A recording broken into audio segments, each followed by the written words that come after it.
મારું નામ doctor Nitant Trivedi, critical care specialist.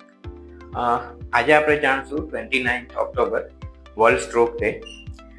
It's a greater initiative for the prevention of the stroke and treatment and recovery. તો stroke શું છે? Stroke બે જાતના હોય છે, એક ઇસ્કેમિક અને હેમરેજિક.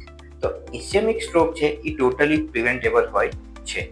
તો પહેલાં તો કોને થઈ શકે? તો જેને હાઇપરટેન્શન છે, ડાયાબિટીસ છે, સેડેન્ટરી લાઇફસ્ટાઇલ છે, અથવા તો આલ્કોહોલ કન્ઝમ્પશન અથવા સ્મોકિંગ કન્ઝમ્પશન છે, તો એને થઈ શકે છે.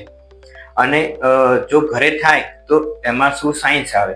જેમ કે એક બાજુ શરીરનો પેરાલિસિસ, જોવામાં તકલીફ, ડબલ દેખાય, મોઢાની એક બાજુ લપવો મારવો, અથવા તો બોલવામાં તકલીફ પડે, અથવા જીભ તોતરે. તો એવા લક્ષણો દેખાય તો we have to act fast. Act fast એટલે કે જલ્દી તમે હોસ્પિટલનો સંપર્ક કરી શકો અને તમે જલ્દી જેટલી ટ્રીટમેન્ટ શરૂ કરાવો એટલી એમની રિકવરી અને ટ્રીટમેન્ટ સારી થઈ શકે અને 100% રિકવરીના ચાન્સીસ રહે.